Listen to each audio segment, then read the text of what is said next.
Uno, dos, tres, ok. Bien, hermanos, ¿cómo están? ¿Bien? Gloria a Dios. Gracias por la oración que hizo mi hermano Andrés. Bien, hermanitos, pues vamos a empezar porque la vez pasada me faltaban muchas cosas que ver. Entonces vamos a hacer una recapitulación rápida. Estamos en el capítulo 2 de Pedro. Y bueno, estas cuestiones me las voy a saltar porque ya las habíamos visto. Epignosis, una palabra que les había comentado que es muy importante en la carta de Pedro porque se menciona muchas veces. Epignosis en griego significa la plenitud del conocimiento. Habíamos comentado que la palabra gnosis, sin el epi, significa conocimiento. Y habíamos comentado que pues conocimiento cualquiera lo tiene. En el mundo, ahí bueno, les manejaba mi ejemplo, ¿no? Pues yo tengo conocimiento secular, yo sé de biología, sé de inglés, sé de filosofía, sé algo de gramática, pero ese conocimiento no es el que Dios nos está llamando a través de Pedro, sino que Dios a través de Pedro nos está llamando al verdadero conocimiento o plenitud de conocimiento. Es un conocimiento espiritual. ¿Esto por qué? Porque el contexto de la segunda carta de segunda de Pedro es que había falsos maestros en la congregación, peligrosas personas corruptas que comentan la misma carta que darían su salvación o el conocimiento de su salvación por tal de mentirle a la congregación. La epignosis, perdón, me voy a regresar. La epignosis es una característica del cristiano. Lo que está haciendo Pedro en la carta es, y como lo llegan a hacer usualmente los autores de las cartas, es definir o caracterizar a los que son verdaderos creyentes y luego separarlos y caracterizar, describir a los que no lo son, a los que son falsos. ¿Para qué? Para que los que son verdaderos entiendan o lleguen a discernir quién es verdadero y quién es falso. Entonces, una característica del verdadero creyente es que tiene la epignosis, el verdadero conocimiento de Dios, un conocimiento de la palabra, un conocimiento espiritual. Y luego tenemos otra palabra que no la voy a decir porque no la puedo pronunciar, pero esa palabra significa, es un verbo y significa habiendo escapado. Habiendo escapado de la corrupción que hay en el mundo por causa de la concupiscencia. Esta es la segunda característica que nos menciona el apóstol Pedro acerca de los que son verdaderos en la iglesia. Epignosis, verdadero conocimiento, y ahora los que han escapado de la corrupción del mundo. Y nos va a mencionar una característica final que tiene como que un compendio de otras características que definen a un cristiano, como alguien que sí profesa su fe en verdad. Y lo que yo les explicaba en aquella ocasión es que es como lo maneja Pedro como un desarrollo, como un crecimiento. Les comentaba el ejemplo de los niños. Los niños cuando van a la escuela, pues no empiezan desde la universidad, ¿verdad? No empiezan desde la preparatoria, sino que empiezan desde el kinder. Y conforme van avanzando en su conocimiento, van avanzando en niveles. Así más o menos, o más bien así exactamente lo menciona Pedro con respecto del cristiano. El cristiano en su caminar va a tener la fe. Y les comentaba que la fe es como, si en la palabra de Dios se nos menciona que la semilla es lo que nosotros tenemos al principio, la semilla de la palabra de Dios. Cuando nosotros empezamos a ser cristianos, lo que recibimos es la semilla. Y si cae en buena tierra, da una raicita a la cual le vamos a llamar fe. Ese es el inicio de la cristiandad en una persona. Y después a esa fe se le va a añadir virtud, a la virtud conocimiento, que ahí la palabra conocimiento no es gnosis, sino es epignosis, el verdadero conocimiento. Al verdadero conocimiento o plenitud de conocimiento se le va a agregar dominio propio, después al dominio propio perseverancia, y a la perseverancia piedad, y a la piedad fraternidad, y a la fraternidad el más excelente de todos los atributos, el amor. El que no se acaba, el que es infinito, el que es eterno. Entonces, esto, ¿cómo ¿cómo nosotros lo debemos interpretar? Básicamente lo que nos pide Pedro, o lo que pedía Pedro a su congregación, es que viera que las personas que estaban en esa congregación estuvieran en ese desarrollo, en ese proceso. Y es un desarrollo y un proceso que a lo mejor a algunos les toca tomar tiempo, a lo mejor se atoran un poco en la virtud, o algunos se atoran un poco en el dominio propio, a algunos les cuesta más la fraternidad, pero al final de cuentas todos llegan a esa plenitud que es el amor. Lo que les está diciendo Pedro es: vean en su congregación quiénes son los que están en este proceso, y los que no, tengan cuidado de ellos, porque no son verdaderos, son falsos.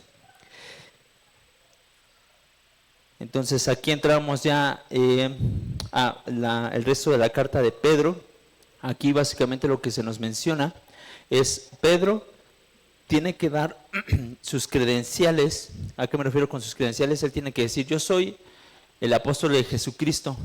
Yo lo vi en el monte cuando una voz del cielo le dijo: este es mi Hijo amado, en quien me he complacido. Y nosotros mismos escuchamos esta declaración hecha desde el cielo cuando estábamos con él en el Monte Santo. ¿Por qué Pedro tiene que recurrir a eso? ¿A poco Pedro es como orgulloso, es pretencioso? Porque dijo: yo vi a Jesucristo y tú no. No es así. Lo que está haciendo Pedro tiene que mostrar sus credenciales, porque hay falsos maestros, pero así como hay falsos maestros, hay verdaderos maestros. Él se está presentando a la congregación como un verdadero maestro. Él le está diciendo: yo estuve con Jesucristo, yo lo vi, yo escuché esta voz, Él me enseñó, Él me exhortó, Él me reprendió, yo viví, yo sufrí, yo lloré con Él, yo lo vi crucificado, yo lo negué y yo volví a la fe. O sea, lo que Pedro les está diciendo es: créame a mí, porque yo soy apóstol de Jesucristo. Pero esos que se llaman apóstoles de Jesucristo, pero que enseñan falsas enseñanzas, a ellos no, a ellos repréndelos, a ellos no les hagas caso. Y finalmente vimos esta parte de un fundamento de la interpretación bíblica que nos ofrece Pedro, una hermosa idea, y dice así: pero ante todo sepan esto, que ninguna profecía de la Escritura es asunto de interpretación personal, pues ninguna profecía fue dada jamás por un acto de voluntad humana, sino que hombres inspirados por el Espíritu Santo hablaron por parte de Dios. Un criterio que nosotros tenemos que seguir, hermanos: nunca en la historia de la iglesia una doctrina que venga de Dios ha sido dicha por voluntad de hombre. ¿Por qué? Porque justamente en eso mismo que te acabo de comentar es venida de Dios, no de los hombres, ¿vale? Simplemente un hombre que se diga cristiano y que comience a enseñar cosas que son falsas, pues es una contradicción, porque no puede enseñar, ya que el que enseña es el Espíritu Santo. Bien, lo que vimos a continuación, después ya fue segunda de Pedro, la introducción. Ya se mencionó el problema como tal, pero se levantaron falsos profetas entre el pueblo, así como habrá también falsos maestros entre ustedes, los cuales encubiertamente introducirán herejías destructoras, negando incluso al Señor que los compró, trayendo sobre sí una destrucción repentina. Entonces veíamos que las herejías eran una cuestión muy importante que se estaba lidiando en la iglesia primitiva, en la primera iglesia. Bastante herejías, lamentablemente, y veíamos que pues era triste, ¿no? Es triste. A ver, permítame. Me estorba un poco eso. Veíamos que era triste la situación en la que estaban, porque apenas la iglesia estaba siendo fundamentada, no tenía ni un siglo que ya que se estaba construyendo, y ya se estaban presentando problemas de herejías importantes. Vimos algunas de las herejías de la historia de la iglesia, no las vamos a repasar, nada más les comento. Las herejías en los primeros siglos existían porque había elementos demoníacos que buscaban destruir la iglesia, y todavía siguen buscando destruir la iglesia de Cristo. Veíamos que el proceder del demonio, del enemigo, de nuestro enemigo, es que si ve a una iglesia que está funcionando, una iglesia que está trabajando bien, una iglesia que se santifica, una iglesia que tiene fe, a esa iglesia la va a atacar, porque es su enemiga. El demonio no va a ir por iglesias que son progresistas, que tienen falsas doctrinas, que son herejes. ¿Por qué? Porque ya son suyas. No tiene sentido que él se aboque a tratar de destruir ese tipo de iglesias, porque sería pues muy tonto, ¿no?, de su parte. El demonio es inteligente porque lo que hace es astuto, como la serpiente que es, porque lo que hace es meter falsas doctrinas para que las iglesias que sí son fieles al Señor se destruyan. Vamos a tocar un poco de eso más adelante. Vamos a avanzar, hermanos. Y veamos esta parte también. Bueno, esto lo voy a saltar, hermanos, por tiempo. Y aquí nos quedamos la vez pasada. Entonces dice, muchos seguirán su sensualidad y por causa... A ver, espérame, creo que me salté algo. ¿O no? No me lo salté. Ok, sí es ahí. Ok, dice, muchos seguirán su sensualidad y por causa de ellos el camino de la verdad será blasfemado. Segunda de Pedro 2:2. Estamos en el versículo 2. Y bien, lo que va a hacer ahorita Pedro va a ser describir, si ya describió al que es verdadero en la fe, ahora va a describir al que no lo es. Lo va a describir de una forma, pues, como más enfática, con más ahínco. ¿Por qué? Porque lo que quiere Pedro de sus congregantes es que se den cuenta quiénes son los que sí son verdaderos y los que no son verdaderos. Primera característica de ellos es que seguirán su sensualidad. Y por causa de ellos el camino de la verdad será blasfemado. Con sensualidad es tal cual eso, hermanos, o sea, una entrega al sexo, a la fornicación, a la pornografía. Y dirás, bueno, pues ¿cómo había personas que se decían cristianas y tenían este tipo de pensamientos? Sí los había, hermanos. Tenemos, por ejemplo, los nicolaitas que se mencionan en Apocalipsis, que seguían a un Nicolás el diácono, que según pues la historia se cree que fue uno de los discípulos del apóstol Pedro. Este Nicolás el diácono tenía una idea en la que el sexo debía ser libre, y de hecho renunció a sus derechos de matrimonio con su esposa para que otros de sus seguidores se acostaran con ella. Y tenemos a los antinomianos, que es una secta más actual. No me acuerdo muy bien de la fecha donde nace esta secta, pero lo que dice, y su principal aportadora o dirigente fue Anne Hutchinson. Esta mujer lo que decía y lo que pensaba es que ya que nosotros somos liberados de la ley en Jesucristo, porque Jesucristo vino a pagar la ley y así nosotros fuéramos justificados, esta mujer lo trastornó y dijo que ya no, por tanto que Jesucristo había abolido la ley, entonces la ley moral, la de los 10 mandamientos, ya no aplicaban al cristiano, y por tanto si tú robabas no estaba mal, si tú fornicabas no estaba mal, si tú adulterabas no estaba mal. ¿Por qué? Porque Dios ya había pagado por ti. Fíjense cómo la serpiente, Satanás, trastorna esas cuestiones, y con palabras, que vamos a tomar eso un poquito más en ahínco más adelante, con palabras les da un significado diferente para que tú veas otra perspectiva, aunque esa perspectiva pues es mentira, ¿verdad? Como veíamos con la serpiente en Edén, ¿qué le dijo a la mujer? Con que Dios te dijo que no comieras del fruto, pues yo te digo que si tú comes del fruto, conocerás el bien y el mal. ¿Cómo trastornó la verdad que Dios les había dicho, el mandamiento que Dios les había dicho? Lo cambió para que Eva cayera en tentación. Bien. Segunda característica, y dice, y en su avaricia los explotarán con palabras falsas. Entonces tenemos que estos hombres son entregados al sexo, a la sensualidad, y son avariciosos, codiciosos ¿de qué? De poder. Después de esto, Pedro va a meter un paréntesis en la descripción que está haciendo sobre el falso maestro, y va a meter algo que es hermoso, hermanos, y ahorita les voy a explicar por qué. Dice así, empieza con 2 de Pedro 4. Porque si Dios no perdonó a los ángeles cuando pecaron, sino que los arrojó al infierno y los entregó a fosas de tinieblas, reservados para juicio, 3 puntos suspensivos. Es un argumento largo que va a abarcar algunos versículos, entonces vamos a enfocarnos en el por qué. ese por qué Pedro va a introducir una idea que tanto sirve para los falsos maestros, tanto va a servir para los que son verdaderos maestros o verdaderos cristianos. Ese por qué introduce un argumento. El argumento dice así: si Dios no perdonó a los ángeles, ¿a qué ángeles se está refiriendo? Pues a los ángeles que cayeron. ¿Por qué los ángeles, cuando Dios crea a los ángeles, pues todos lo adoran y lo veneran hasta llega un punto en el tiempo en el que ellos deciden rebelarse, algunos deciden rebelarse delante de Dios y decir: no te vamos a seguir adorando, sino que nos vamos a adorar a nosotros mismos. Entonces, Pedro saca el tema de los ángeles. Ahora va a sacar otro. Dice: si no perdonó, es una continuación.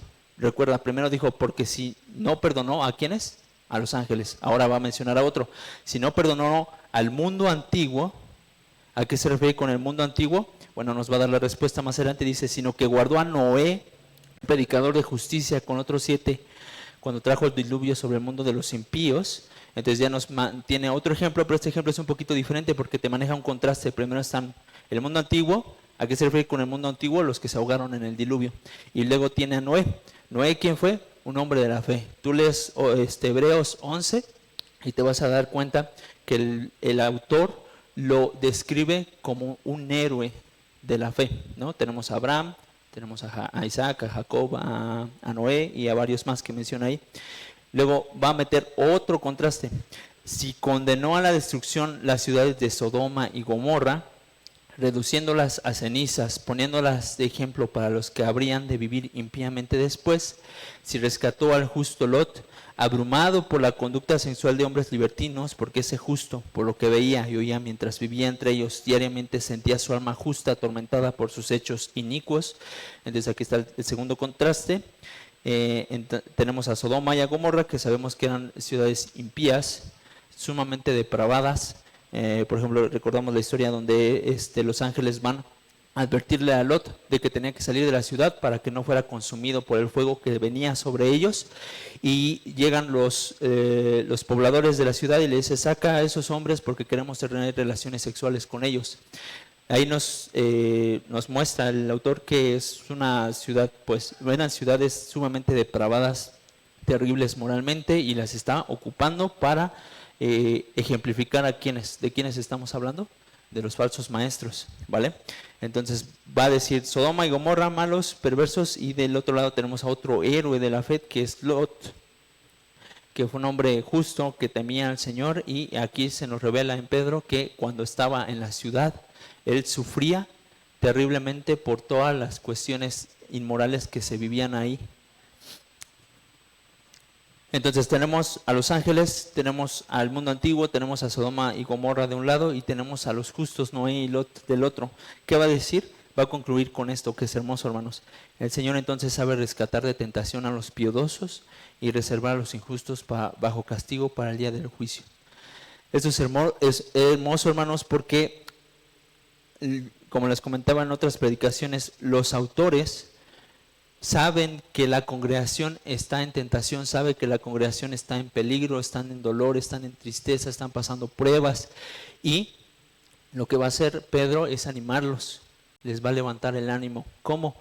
Les dice: si tú estás en tentación, fíjate en Lot, fíjate en Noé. ¿Ellos qué fueron? Fueron rescatados por Dios. A Lot lo sacó de la ciudad, a Noé le dijo que construyera un arca para que él y su familia sobrevivieran al diluvio, y lo sacó de ese mundo de tentación. Si nosotros, y yo estoy muy seguro que tú, hermano, igual que yo, hemos sido tentados en esta vida, muchas veces. Yo en una reunión de oración les comentaba que las tentaciones para mí se me hacen como montañas inmensas, grandes, se me hacen muy fuertes para mis fuerzas humanas, para poder soportarlas. Pero es hermoso cuando Dios te dice: yo estoy ahí para que tú soportes la tentación, y así como Noé y Lot fueron rescatados, yo te rescataré. Es un mensaje de ánimo para la congregación, una congregación que estaba sumamente atormentada por terribles tentaciones, terribles. Y menciona la conclusión para los que son los injustos, los falsos. ¿Cuál es el destino final de los que son injustos, falsos? El castigo para el día de juicio. Tenemos, a los autores siempre les gusta manejar contrastes, porque los contrastes son muy ilustrativos. Tenemos bueno y malo, tenemos perverso, santo, tenemos tenemos aquí en este caso tentación, tenemos rescate y tenemos reservado, castigo reservado. Después de esto, Mateo 13, 24, 30 dice: Jesús les refirió otra parábola diciendo: el reino de los cielos puede compararse a un hombre que sembró buena semilla en su campo, pero mientras los hombres dormían vino su enemigo y sembró cizaña entre el trigo y se fue. Cuando el trigo brotó y produjo grano, entonces apareció también la cizaña. Y los siervos del dueño fueron y le dijeron: Señor, ¿no sembraste buena semilla en tu campo? ¿Cómo pues tienes cizaña? Él les dijo: un enemigo ha hecho esto. Y los siervos le dijeron: ¿quieres pues que vayamos y la recojamos? Pero él dijo: no sea que al recoger la cizaña arranquen el trigo junto con ella. Dejen que ambos crezcan juntos hasta la siega.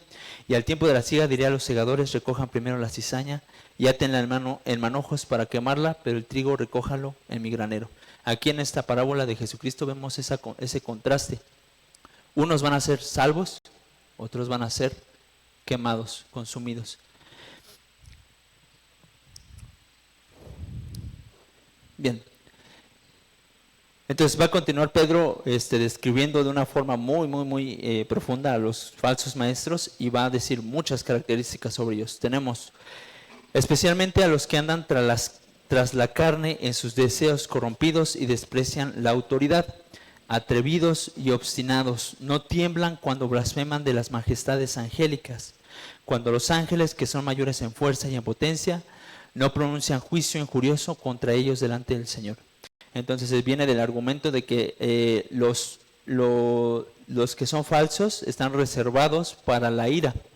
Y luego comenta esto especialmente a los que andan tras la carne en sus deseos corrompidos. Entonces, ¿cuál es característica de estos hombres? Pues que andan tras su carne. Luego tenemos: desprecian la autoridad. Aquí me voy a detener un poquito, hermanos, para hacer una reflexión. A veces es complicado, o muchas veces es complicado para nosotros recibir instrucción, ¿verdad? Sobre todo cuando la instrucción no te gusta.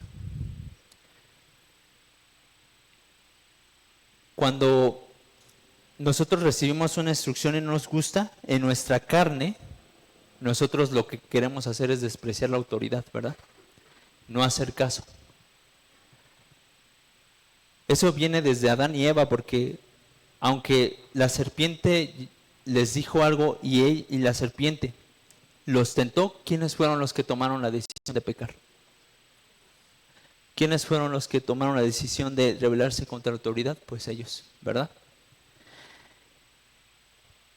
Quiero que reflexionemos en esto, hermanos. Cada vez que nosotros recibimos esa instrucción de la autoridad y no la acatamos, hermanos, somos como los falsos maestros, porque esa característica es la que define a los falsos maestros. No lo digo yo, lo está diciendo Pedro. Y no solamente somos como los falsos maestros, sino que somos como los demonios. ¿Por qué? Porque los demonios despreciaron la autoridad. Por eso cayeron, por eso fueron expulsados. Es una reflexión que tenemos que tener en cuenta.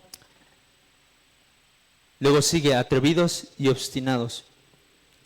Con atrevidos pues se refiere que son rápidos para hacer el mal, no lo dudan.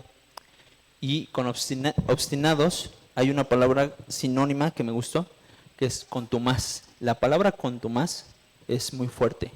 Si alguna vez una persona te dice contumaz, pues te está diciendo pues algo rudo. Contumaz significa una persona que, aún sabiendo la verdad, predica la mentira. Estas personas sabían que estaban predicando mentiras y no se detuvieron. ¿Por qué? Porque estaban en la carne, porque estaban en el orgullo, estaban en la sensualidad. Todo eso los cegó y no podían parar a todo eso que estaban haciendo.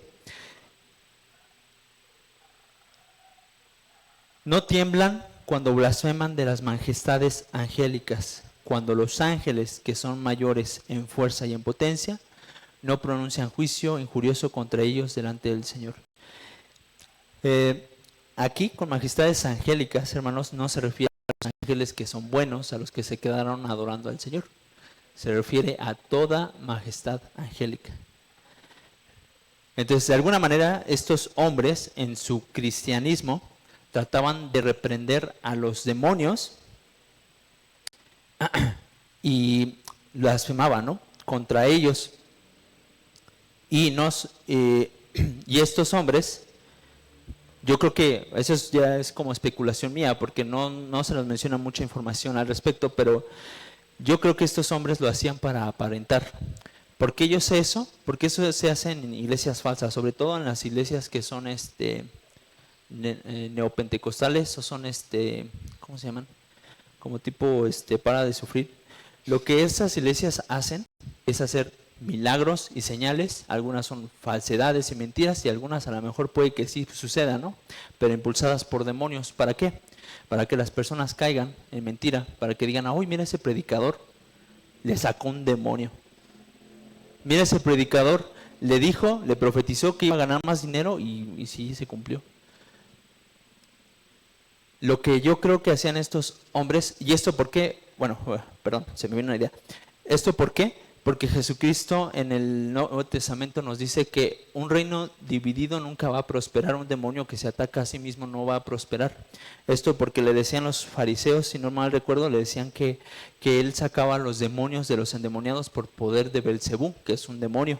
Y les dice eso, un reino que está dividido y se ataca a sí mismo nunca va a prosperar, nunca se va a sostener.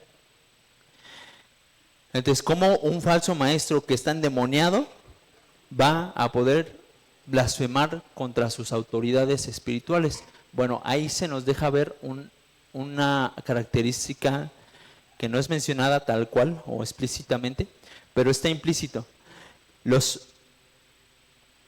Los falsos maestros creen que están sirviendo al verdadero Dios, pero están sirviendo a los demonios. En realidad, sus padres son los demonios. Cuando Jesús le dice a los fariseos, a los escribas y a todas estas congregaciones judías, les dice que su padre es el demonio, ellos decían, nuestro padre es Abraham. Y Jesús les dice, si Dios quisiera, sacaría hijos de Abraham de las piedras, y les comenta que ellos no son hijos de Dios, sino de su padre, el demonio. Entonces estos hombres creen que son cristianos, creen que son fieles a la palabra de Dios, y no. Imagínate en el día de juicio, cuando ellos lleguen con el Señor y les digan, Señor, Señor, en tu nombre saqué demonios, en tu nombre hice esto, obras en tu nombre, prediqué en tu nombre, hice tal y cual cosa, y les diga el Señor en su trono, apártate de mí, nunca te conocí.